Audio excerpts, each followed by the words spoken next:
We need that fresh water for life to survive. So what do we do to try to get fresh water when we don't necessarily have access to fresh water, or when we need more fresh water, or when our fresh water gets contaminated? So water has stuff in it. That stuff depends from area to area. Sometimes it's stuff that's added in purposefully, like when they added fluoride to water to help teeth. Other times we have stuff in it that we don't want in there because it has contaminated the water. Ocean water, tons of salt in it, way too salty for use as is. Plus there's other contaminants in it. I mean, stuff lives in the ocean, so you can imagine all sorts of stuff in there. Fresh water also has contaminants. Sometimes it's runoff from something that is human done. Sometimes it is coming from all the stuff that lives in the water. So what do we do to make sure that our water is safe? Well, first off, we have to understand how much of the stuff is in water. So we can calculate the concentration of various different components in water. All right. So if I say that I have 78% of something is nitrogen in the air, that means for every 100 air molecules, 78 of them are nitrogen. Okay. If I have something ppm, so ppm stands for parts per million. Okay. That's a very, very small amount. So that's pretty trace. So this says that if I have 370 ppm of carbon dioxide, for every 1 million air molecules, only 370 of those are carbon dioxide.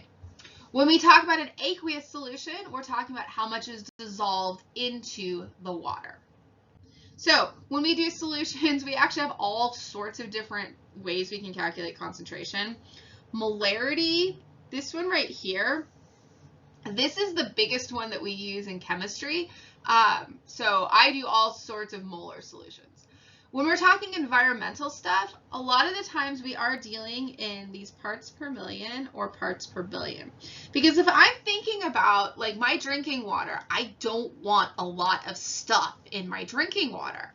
And so I'm hoping that the concentrations are very, very small. And in fact, most of the stuff in water, the limits for safe water are very, very small. Parts per million, parts per billion.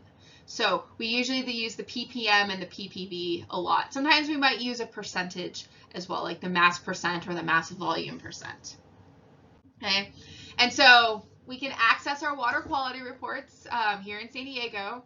So I have the link in the slides, and I'll also have the link on the Canvas page for you, so you can go check out the water quality reports. We also contaminate water.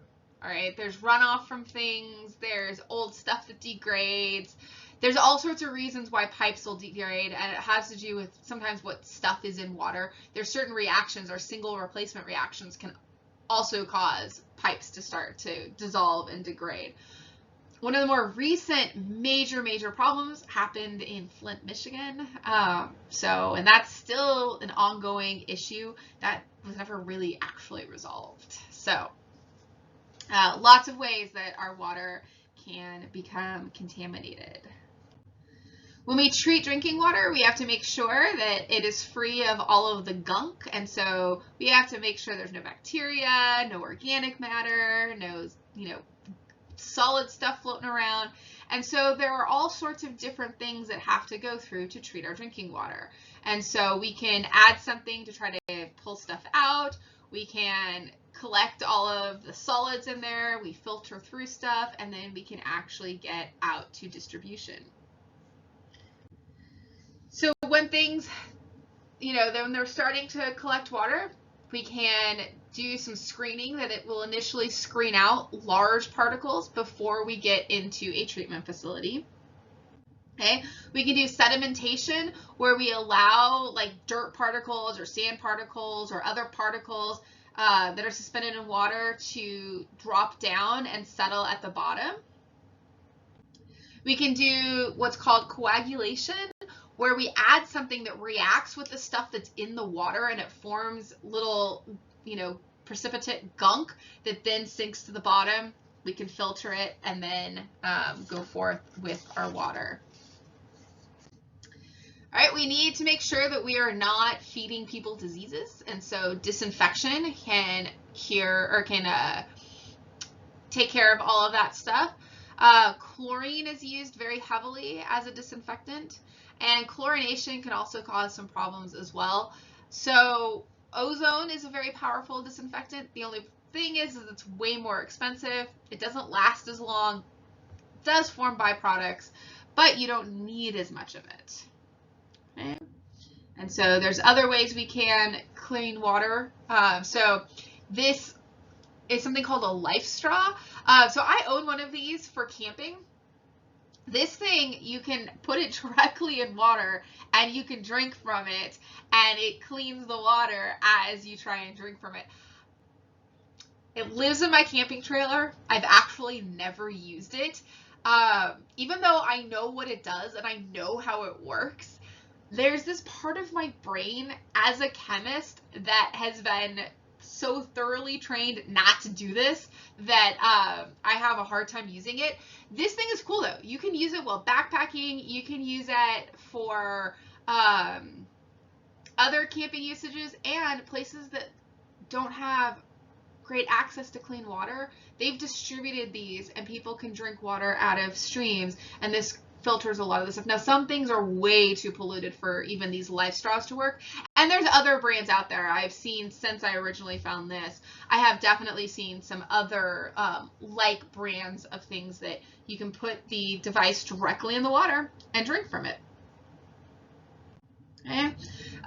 There's also desalinization, where we can take out all the ions from salt water. Okay. We can distill stuff. Distillation also can work too for when there's contaminants in water. So some places, when there have been, issues, sometimes they go under a boil water effect, where they have to boil their water before they can use it because something got into it, and the boiling will kill it. Okay. So distillation, we have a heat source. Stuff heats up. The water will boil, it will go through something, it gets condensed back down, and now we have distilled water, and the salt and everything else is left behind in the original flask. And this is how we make distilled water. Okay. You can't do it on a large scale though. It's not very effective in areas where you don't have access to a lot of abundant, cheap energy, because you do have to boil everything, and so that requires a lot of energy. Remember, water has a very high specific heat capacity, so water boils at a much higher temperature than one would have expected it to, and so it takes a lot of energy to get water to boil. There's osmosis, where we have a membrane that things can go through, so we call it a semi-permeable membrane, meaning that some things can get through but other things can't, and so stuff will stay on one side over the other to try to get stuff to filter through.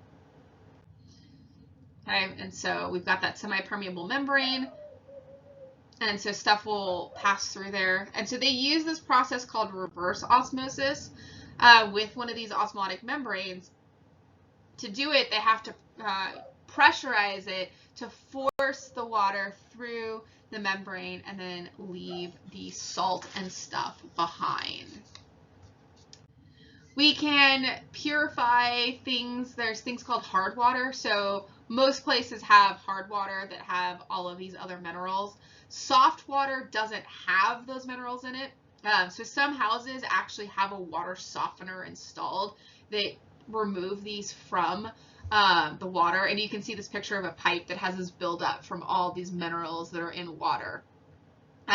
What's interesting, and so what they do is they replace these cations with sodium ions. I stayed years ago with a relative that had a water softener, and it's really interesting because the softened water feels different because it has different stuff dissolved in it. It's actually really slippery. It was kind of weird feeling. And then deionized water, what we do is we take all the other cations out and we replace those with hydrogen and hydroxide ions, which has to do with what we call the autoionization of water. Water actually has even distilled water or deionized water has teeny tiny amounts of these hydrogen and hydroxide ions, which we're going to talk about in a minute. Okay. Our hard water comes from limestone rock, and so when water flows over limestone, these minerals dissolve, and so we get stuff in our water. And depending on where your water comes from, you could have basically none of this, or you could have a whole bunch of it in your water. So that's where we get our water treatment from, and try to clean it up so that it is consumable and usable and safe.